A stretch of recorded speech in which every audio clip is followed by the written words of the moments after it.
नमस्कार बच्चों, good morning. तो आज हम संस्कृत में संधि के बारे में पढ़ेंगे।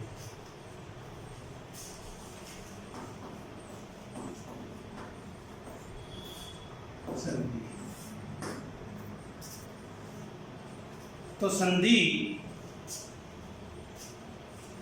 की मुख्य तौर पर परिभाषा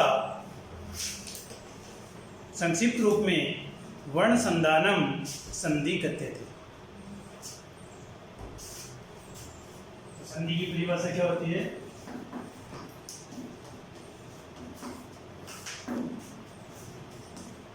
वर्ण संधानम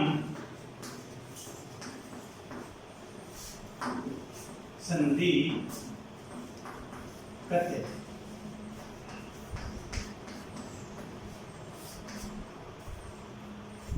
अर्थात द्व्योवर्ण्यो परस्परम मेलनेन ये परिवर्तनाय भवति स संधि कहते थे। या दो से अधिक वर्णों के मिलने से जो विकार उत्पन्न होता है उसे क्या कहा जाता है? संधि कहा जाता है। तो ये भी लिख लो। द्व्योवर्ण्यो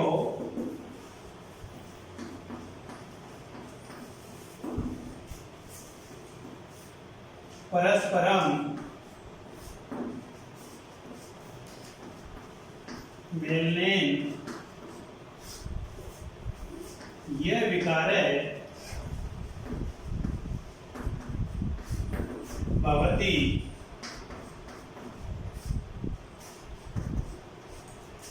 स संधि कहते थे।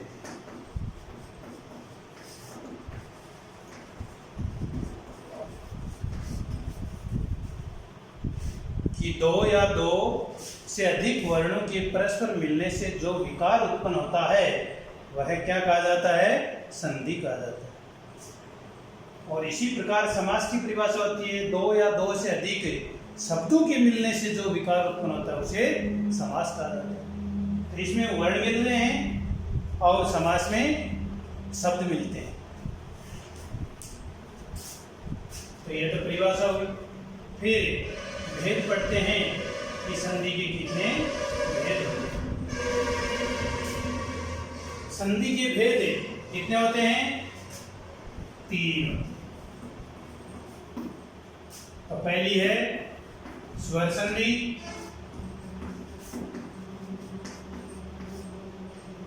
दूसरी संधि व्यंजन संधि,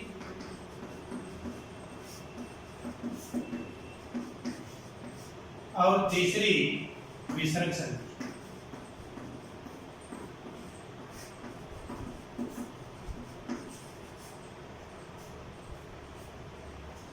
तो ये संधि के 3 भेद हो गए, स्वर संधि, व्यंजन संधि और विसर्ग संधि। अब सबसे पहले स्वर संधि पढ़ेंगे। तो स्वर संधि पढ़ने से पहले पिछले लेसन में बताया था कि स्वर कितने होते हैं। तो बोलो कितने होते हैं? 13 होते हैं। तो 13 स्वर होते हैं। ये दो या दो से अधिक स्वर आपस में मिलने से जो विकार उत्पन्न होता है उसे स्वर संधि कहते हैं। तो ये स्वर संधि की परिभाषा हुई। तो अब स्वर संधि पढ़ेंगे। स्वर संधि।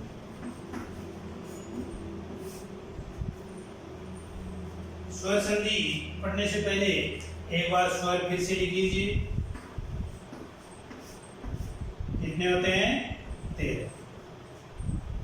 हिंदी में कितने होते हैं? 11। इंग्लिश में कितने होते हैं? 5। इसी प्रकार संस्कृत में स्वर कितने होते हैं? 13 होते हैं।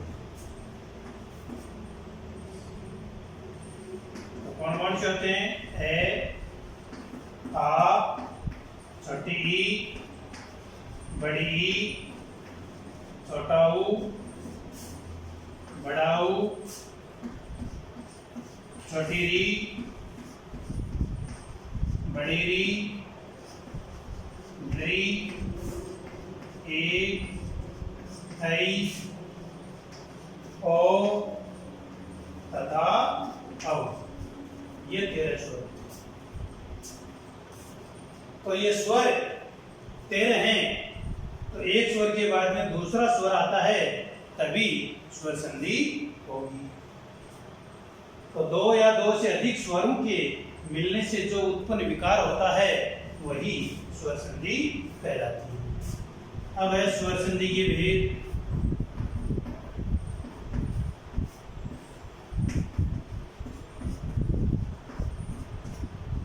स्वर संधि के कितने भेद होते हैं? और हैं 7। 7 कौन कौन से हैं वो देखिए। पहला है दीर्घ स्वर संधि,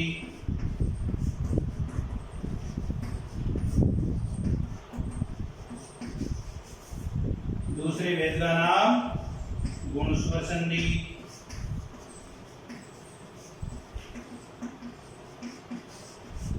तीसरा भेद वर्धी स्वर संधि,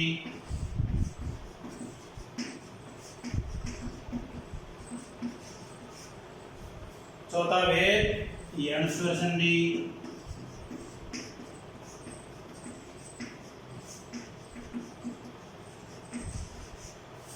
पांचवा भेद अयादी स्वर संधि,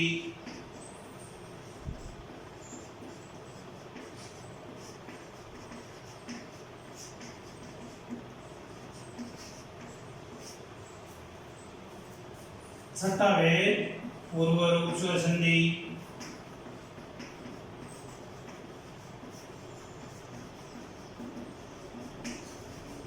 और सातवां भेद है पररूप स्वर संधि।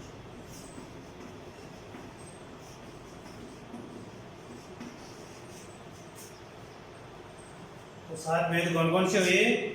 पहला कौन सा है? दीर्घ स्वर संधि, दूसरा गुण स्वर संधि, तीसरा वर्धी स्वर संधि, चौथा यण स्वर संधि, पांचवा अयादी स्वर संधि, छठा पूर्व रूप स्वर संधि और सातवां पररूप स्वर संधि। तो ये 7 भेद स्वर संधि के होते हैं। अब इन 7 भेदों में से सबसे पहला भेद पढ़ेंगे स्वर संधि का, दीर्घ स्वर संधि।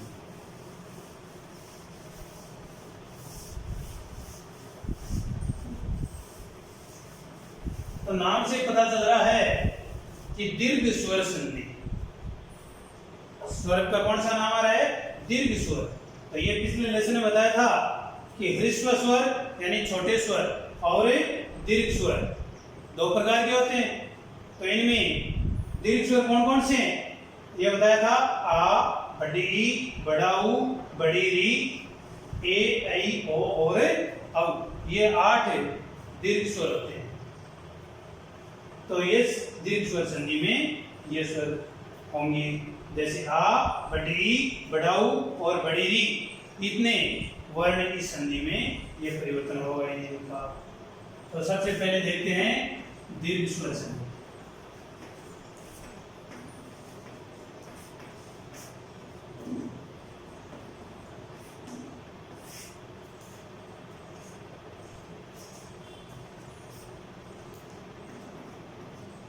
ए या आ, छोटी ई या बड़ी ई, छोटा ऊ या बड़ा ऊ, तथा ली, री से पूर्व तथा बाद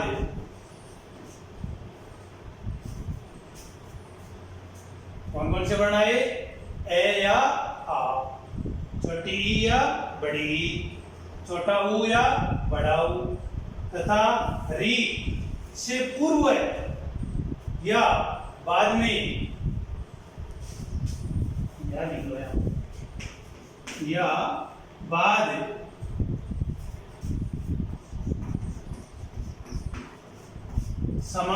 स्वर आए।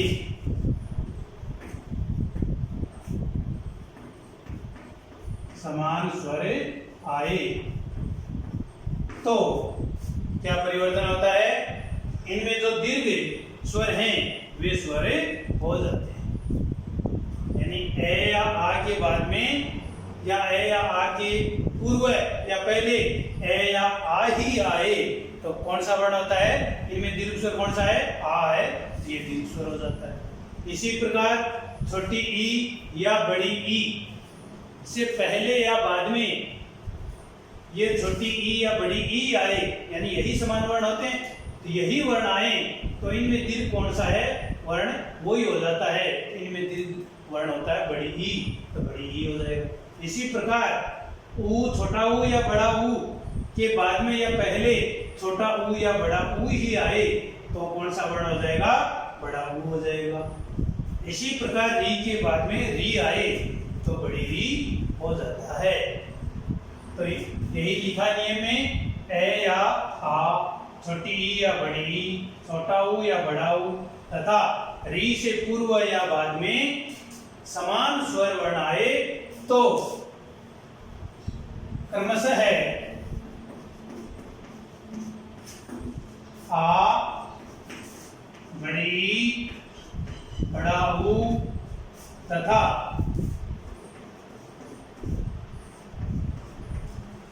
बड़ी री अर्थात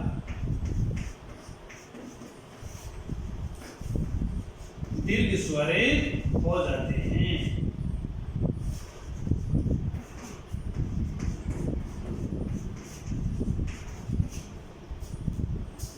यह है दीर्घ स्वर संधि का नियम। एक बार फिर से देखिए, कौन से वर्ण के बाद में कौन सा वर्ण आता है तो क्या परिवर्तन होता है, क्या विकार उत्पन्न होता है, वही संधि है। तो ए या आ के बाद में ए या आ यानी समान वर्ण आ रहा है तो आ हो जाता है। छोटी ई या बड़ी ई से पहले या बाद में छोटी ई या बड़ी ई अर्थात समान वर्ण आ रहा है तो बड़ी ई हो जाता है। छोटा ऊ या बड़ा ऊ से पहले या बाद में छोटा ऊ या बड़ा ऊ ही या समान वर्ण ही आए तो क्या हो जाता है? बड़ा ऊ हो जाता है। इसी प्रकार री के बाद में री आए तो दीर्घ री या बड़ी री हो जाता है। जैसे उदाहरण देखते हैं,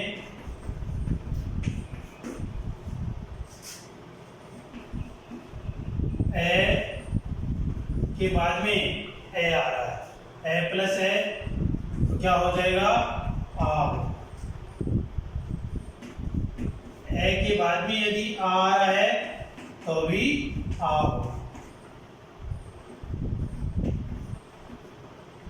और आ के बाद में यदि ए आ रहा है तो भी आ होगा। आ के बाद में आ रहा है तो भी आ होगा। हो गया ना समान वर्ण? ए या आ के पहले या बाद में ए या आ ही आए, समान वर्ण ही आए तो इनमें दीर्घ स्वर है वो दीर्घ स्वर हो जाता है, यानी आ हो जाता है। जैसे दित्ते प्लस हरी, संधि में क्या होता है? जो शब्द मिलेंगे तो वो सार्थक शब्द होंगे दोनों तरफ, उनका कोई न कोई अर्थ निकलेगा। ये नहीं कि हर कोई जैसे इस वर्ड मिल जाए, ऐसा नहीं होता। दैत्य राक्षस, हरि यानी शत्रु। राक्षस का शत्रु कौन होता है? देवता होता है। तो दैत्य प्लस हरि, दैत्य में अंतिम स्वर वर्ण कौन सा है? ए है।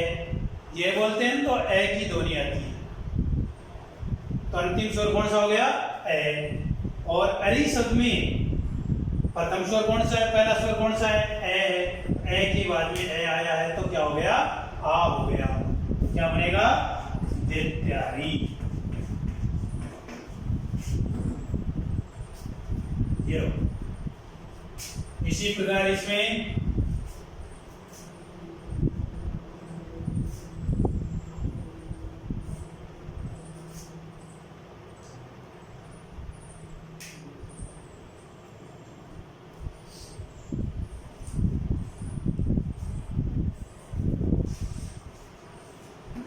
हिम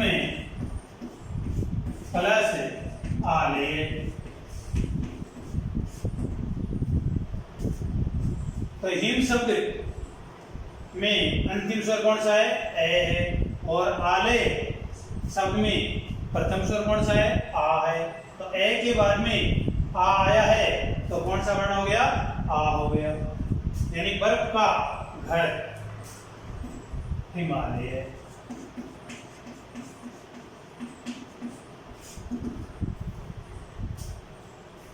इसी प्रकार आ के बाद में ए आ रहा है तो भी आ हो रहा है। तो इसका उदाहरण देखिए, विद्या प्लस अर्थी। विद्या को ग्रहण करने वाला, प्राप्त करने वाला कौन होता है? विद्यार्थी। तो विद्या शब्द में अंतिम स्वर कौन सा है? आ है। और अर्थी शब्द में प्रथम स्वर कौन सा है? ए है। आ के बाद में ए आने से क्या हुआ? आ हो गया, विद्यार्थी।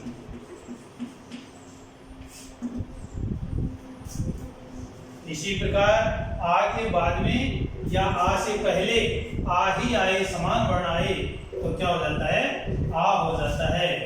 तो विद्या प्लस आलय, क्या बनेगा? विद्यालय। विद्या का घर, विद्यालय।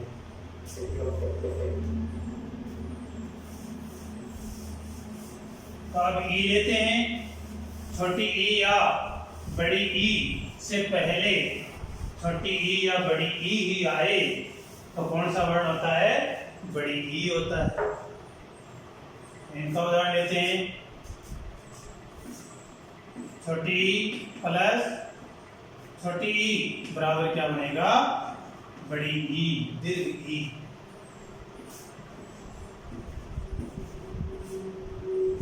जैसे रवि प्लस इंद्र है। रवि प्लस इंद्र है। रवि शब्द में अंतिम स्वर कौन सा है? छोटी ई। और इंद्र शब्द में प्रथम स्वर कौन सा है? छोटी ई। छोटी ई के बाद में छोटी ई आया है तो क्या बनेगा? बड़ी ई बन जाएगा, रविंद्र।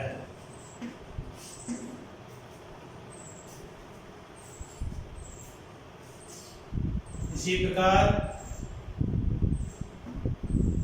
छोटी ई प्लस बड़ी ई बराबर भी बड़ी ई होगा। कवि प्लस ईश। इंद्र शब्द में हमेशा ही ई छोटा आएगा और ईश ईश्वर शब्द में ई कौन सा आएगा? बड़ी ई है, ये ध्यान रखना है। तो अब कवि शब्द में अंतिम स्वर कौन सा है? छोटी ई। और ईशा शब्द में प्रथम स्वर कौन सा है? बड़ी ई। छोटी ई के बाद में बड़ी ई है तो भी बड़ी ई होगा, कवि से।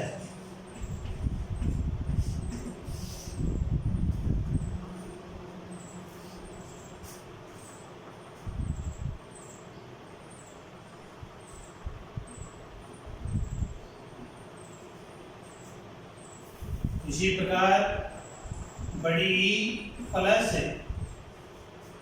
छोटी ई बराबर भी बड़ी ई होता है।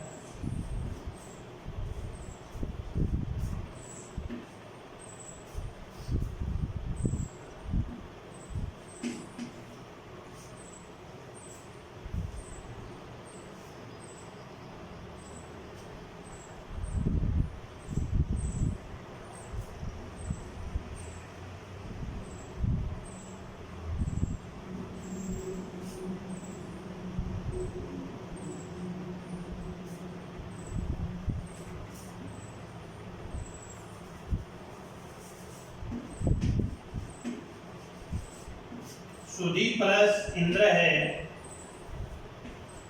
सुधींद्र है।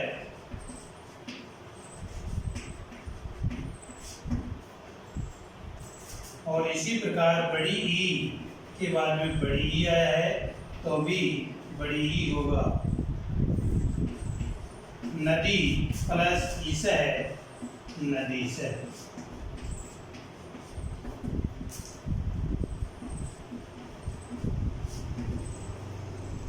यानी समझने की इतनी बात है कि ए या आ के बाद में समान वर्ण इनका कौन सा होता है? ए या आ ही होता है। तो ए या आ के बाद में या पहले ए या आ आए तो आ हो जाता है, और छोटी ई या बड़ी ई के बाद में या पहले छोटी ई या बड़ी ई आए तो बड़ी ई हो जाता है। इसी प्रकार छोटा ऊ के बाद में या बड़ा ऊ के बाद में या पहले छोटा ऊ या बड़ा ऊ ही आए तो बड़ा ऊ हो जाता है। जैसे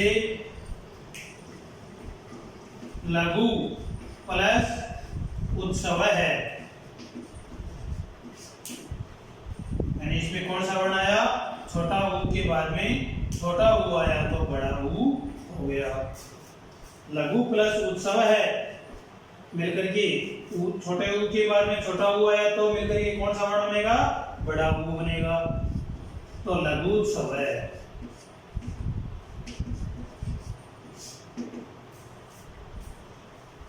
इसी प्रकार छोटा ऊ के बाद में बड़ा ऊ आता है तो भी बड़ा ऊ होगा।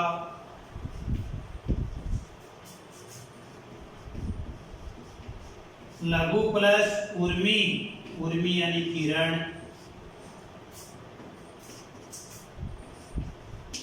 तो छोटा ऊ के बाद में बड़ा ऊ आया है तो भी बड़ा ऊ होगा, तो लघु उर्मी। इसी प्रकार बड़ा ऊ के बाद में यदि छोटा ऊ आया है तो भी बड़ा ऊ होगा। जैसे इसका उदाहरण देखिए, वधू प्लस उत्सव है, बराबर क्या बनेगा? वधूत्सव है। यहाँ बड़ा ऊ है तो वधू शब्द में हमेशा ही ऊ बड़ा होता है और उत्सव शब्द में ऊ छोटा होता है। तो बड़े ऊ के बाद में छोटा ऊ आया तो भी बड़ा ऊ हुआ है। इसी प्रकार बड़ा ऊ के बाद में बड़ा ऊ आए तो भी बड़ा ऊ होता है, यानी दीर्घ ऊ होता है। इसमें देखिए वधू प्लस उष्मा, तो दोनों में ही ऊ बड़ा है। वधू शब्द में अंतिम स्वर ऊ बड़ा है और उष्मा शब्द में भी ऊ बड़ा है। इस प्रकार दोनों ऊ बड़े होते हैं तो भी बड़ा ऊ ही होता है, वधूष्मा।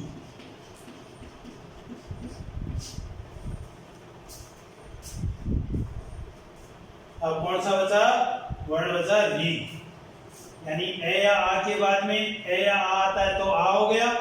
छोटी ई या बड़ी ई से पहले या बाद में छोटी ई या बड़ी ई आया तो बड़ी ई हो गया। छोटा ऊ या बड़ा ऊ से पहले या बाद में छोटा ऊ या बड़ा ऊ ही आया तो बड़ा ऊ हो गया, दीर्घ स्वर हो गया। अब लास्ट वर्ण बचता है री, तो री के बाद में री आए तो कौन सा वर्ण होता है? बड़ी री हो जाता है। जैसे देखिए री है और री के बाद में री आया तो बड़ी री हो जाता है, ये बड़ी री की मात्रा है। जैसे पितृ प्लस ऋण है, बराबर क्या बनेगा? पितृण है, ये बड़ी री की मात्रा लग गई।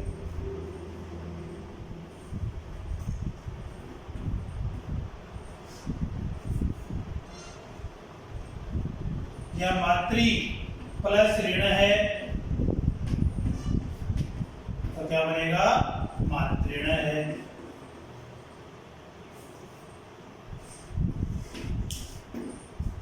ये वर्ण बन गया। इसी प्रकार पौत्री प्लस ऋकार है, बराबर क्या बनेगा? पौत्रीकार है। तो ये हो गई दीर्घ स्वर संधि। कौन से वर्ण के बाद में कौन सा वर्ण आता है इसमें? ए या आ के बाद में, या छोटी ई या बड़ी ई के बाद में या पहले, या छोटा ऊ या बड़ा ऊ से पहले या बाद में, या री से पहले या बाद में। कौन से वर्ण आए? समान वर्ण ही आए तो कौन से वर्ण हो जाते हैं? ए या आ के स्थान पर ए आ हो जाता है, छोटी ई या बड़ी ई के स्थान पर बड़ी ई हो जाता है, छोटा ऊ या बड़ा ऊ के स्थान पर बड़ा ऊ हो जाता है, और री आपस में मिलते हैं तो बड़ी री हो जाता है। यही है हमारी आज की दीर्घ स्वर संधि।